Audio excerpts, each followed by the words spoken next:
Всем привет! Я думаю, по названию вы уже догадались, что моему городу исполняется 1000 лет. Так вот, в этом году моя дочка заканчивала садик, и нам предстояло сделать подарок от садика, и нужно было сделать что-то в белорусском стиле. Мы же решили сделать игрушку в белорусском костюме. Мне кажется, это интересный вариант, тем более, что каждый из вас может повторить не просто идею, а создание своего зайчика в каком-то определенном костюме, выбрать ему какую-то определенную профессию или еще что-то. У нас это Беларусь, так что давайте я вам покажу, как сшить такого зайчика, что именно я для него использовала. Но в первую очередь нам понадобится сама выкройка. Это не моя выкройка. Выкройку я нашла в открытом доступе в интернете. Автор выкройки Татьяна Конне. Это мастер кукол. Я думаю, многие знают. И ссылку на нее я тоже оставлю в описании. Также нам понадобится ткань. Одного из своих зайчиков я шила из вот такой ткани. Знаете, она мне похожа на вельвет, но единственное, она без рубчика. Я не знаю, как она называется. У меня был небольшой кусочек.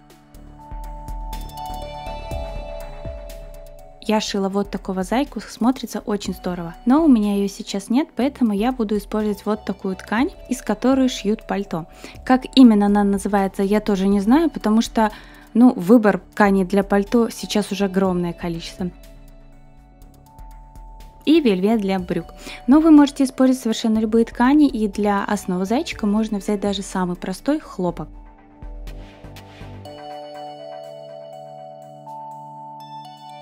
Я накладываю выкройки и обвожу карандашом, после чего буду скалывать булавками и все хорошо прошивать. Не забудьте оставить место для выворачивания.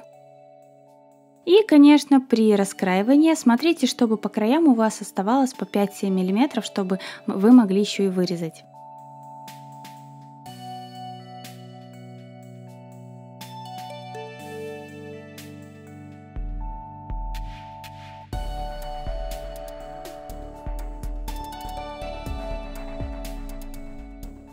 Все хорошо скалываю и прошиваю. Прошивать можно на машинке, если она у вас есть, а можно сделать это и вручную.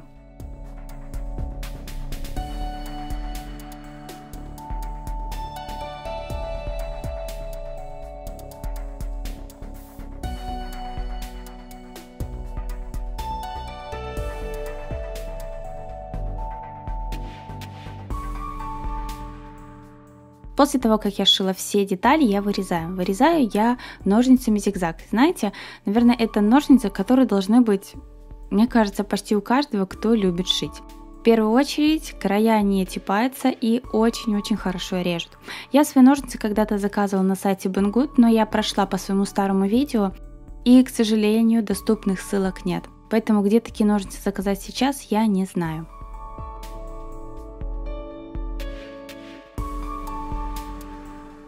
У туловища своего зайки я решила сделать дырочку не сбоку, а снизу, так как он у меня будет все равно в штанишках. Поэтому отрезаю лишнее. Да, это выточка, которая впоследствии вам не нужна. Ну а если вы делаете боковой шов открытым, то снизу выточку вам придется зашить. Я решила пойти немножко по другому пути. Выворачиваем каждую детальку. Использую я всегда пинцет. Мне очень удобно делать это пинцетом. Мы можем как захватить детальку, также и ее хорошо выгнуть и расправить каждый уголочек.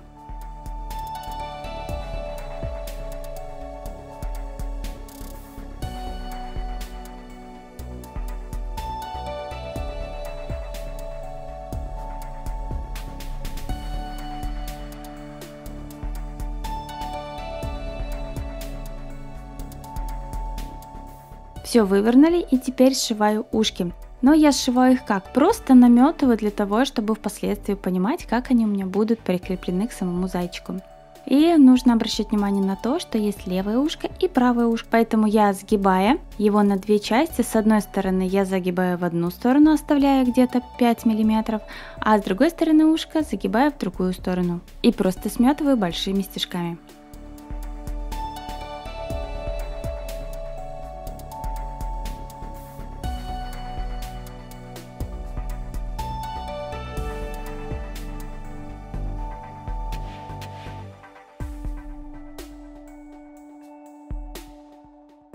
Теперь наполняем. Для наполнения я всегда беру синтепон, синтепух, что у вас есть. Единственное, что я его не люблю в шариках. Мне нравится больше, чтобы он был вот такой однородный.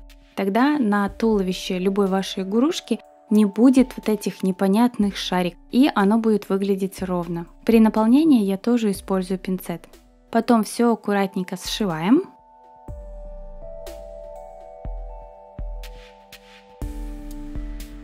И так я делаю с каждой деталькой.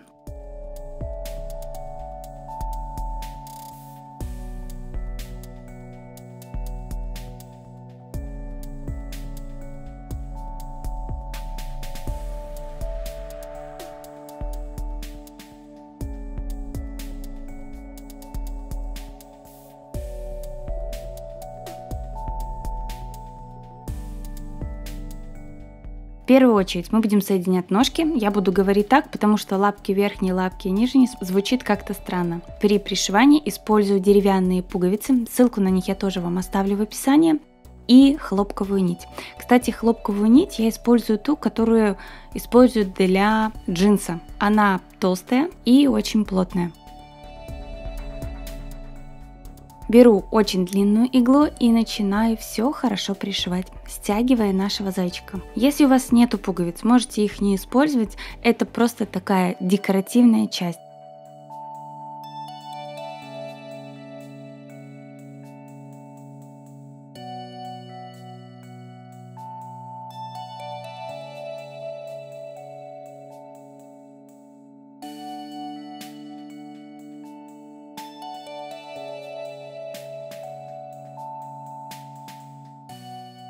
Завязываем узел и вывожу нитку вовнутрь зайчика, чтобы она нигде у нас не торчала.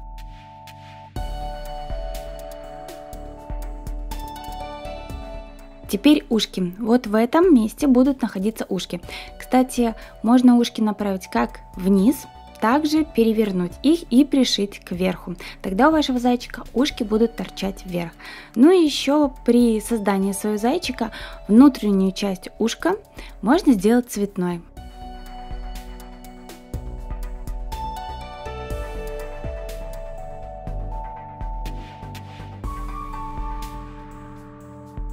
Теперь самое сложное. Я уже говорила, что я не умею вязать. Для меня это большая проблема, но мне так хотелось своему зайчику сделать шляпку, все-таки он у меня белорус, поэтому я взяла рафию. Рафию мне когда-то присылала подписчица, но в продаже я видела в магазинах для творчества. Взяла в руки крючок и начала что-то крутить. Как называются петли, я не знаю, сколько я их набирала, я не знаю. Я делала вот как мне взбредет в голову. Мне хотелось сделать здесь петлю, я ее делала. Таким образом, кое-как, наверное, за часа 2 я связала маленькую шляпку. Для того человека, который умеет вязать, это, наверное, сделать очень быстро, но для меня это было самое сложное. Я добавляла петли, уменьшала петли, где-то делала их лишь бы как. Одни большие, вторые маленькие, но по итогу результатом довольна. Все-таки это ручная работа, и раньше шляпки тоже делали вручную, поэтому то, что она у меня такая неровная, ничего страшного. Главное, что выглядит на зайчике даже очень симпатично.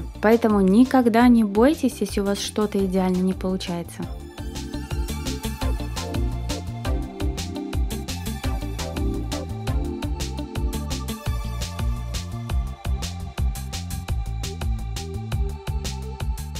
Пришиваю ушки и пришиваю шляпу, чтобы она у меня не слетала.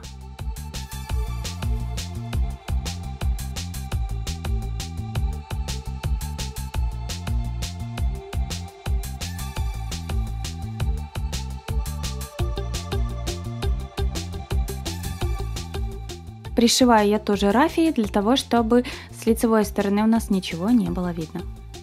Ну и, конечно, делать это все аккуратно, чтобы по итогу ваш зайка выглядел красиво.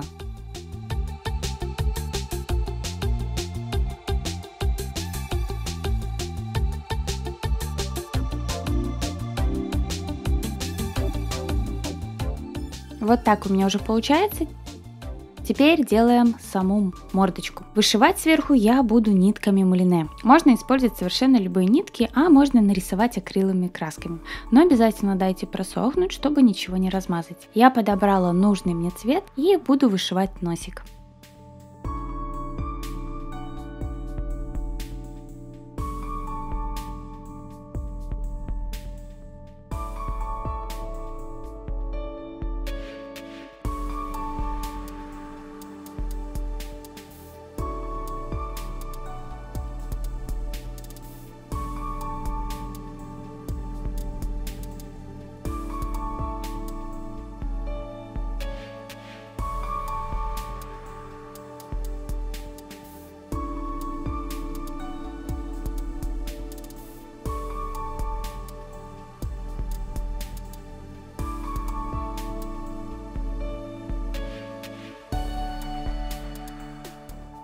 Также пришиваю бусины вместо глаз.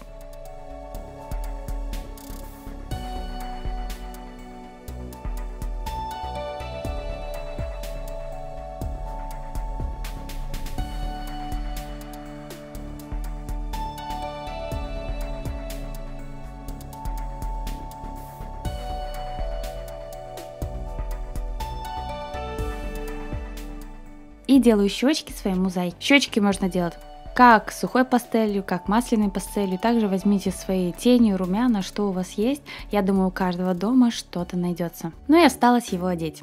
Брюки. Для того, чтобы сделать брюки, я беру ткань и заутюживаю ее снизу. Можно клешню снизу прошить, но я этого не делала, я просто ее заутюжила. Теперь складываю каждую из них на две части. Выкройка тоже будет в описании к этому видео. Также найдете в моей группе Telegram и группе ВКонтакте. Так, закалываю снизу, чтобы снизу у нас было все ровненько, и обвожу выкройку.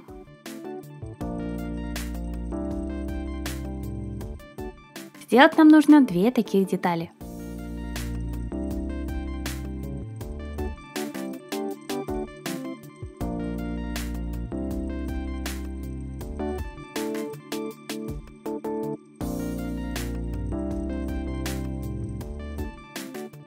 И прошиваю по намеченной линии. Но прошиваю именно снизу. Верхнюю часть я не трогаю.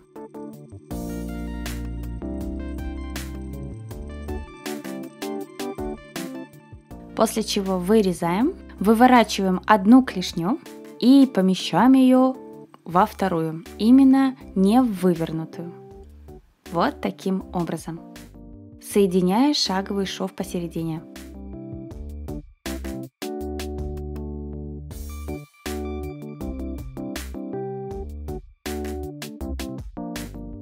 Также везде я скалываю булавками и прошиваю. И прокладываю строчку.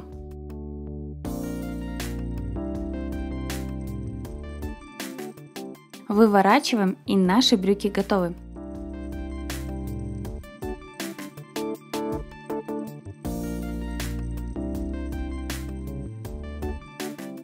Сверху можно изначально заложить и прошить, я же этого делать не буду, я просто одеваю свои брючки на зайку и сверху буду пришивать брюки к самому туловищу.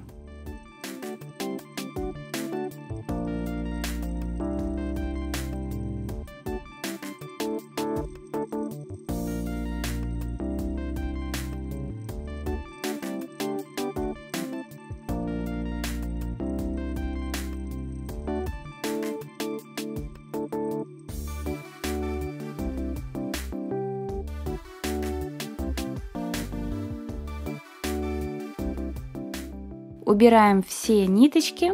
Теперь рубашка. Из белого хлопка я буду делать рубашку. Прострочила сначала снизу, а затем, соединив две детальки, я сшила рукав. Причем, что рукав можно было бы даже сшить на пару миллиметров больше, потому что он все-таки очень плотный. Я его выворачиваю и будем одевать на лапки. При одевании очень удобно использовать длинную иглу и крепкую нить. Я продеваю сверху между строчкой, затем продеваю иглой лапку и вот таким образом хорошо натягиваю. Потому что просто насунуть на лапку ткань иногда бывает очень сложно, особенно если вы сшили плотно. Все хорошо выравниваем, затягиваем и можно доставать нитку. И вот наша аккуратная лапка готова. Теперь сама рубашка. Я наугад взяла просто кусочек, сверху пришила ленту, нашла ленту с белорусскими орнаментами.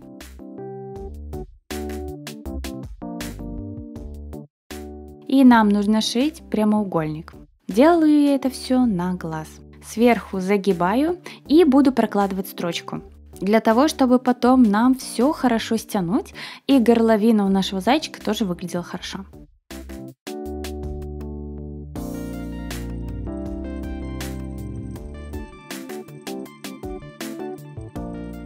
Когда мы все сделали, стягиваем горловину.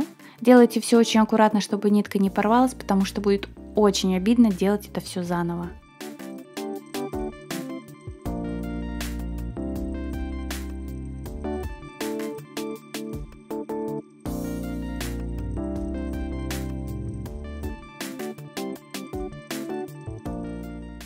Таким же образом, кстати, я делаю и платьишко у девочек. Разравниваем все складочки, и таким же образом я пришиваю лапки к самому туловищу.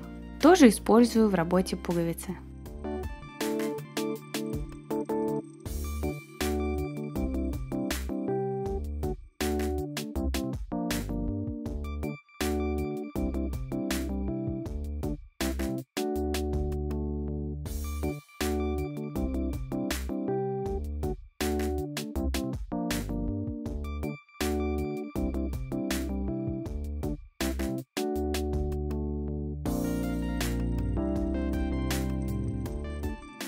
И нам осталось еще привязать ему поясок. Тоже сделала его из ленты.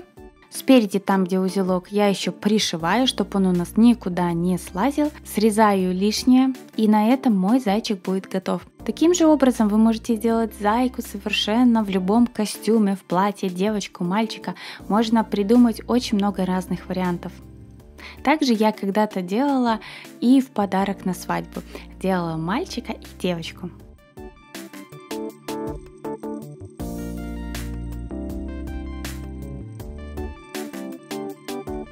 Ну а если вам понравилось, ставьте лайк, подписывайтесь на мой канал. Также не забывайте нажимать на колокольчик, чтобы не пропускать мои следующие видео. И до новых встреч. Пока-пока!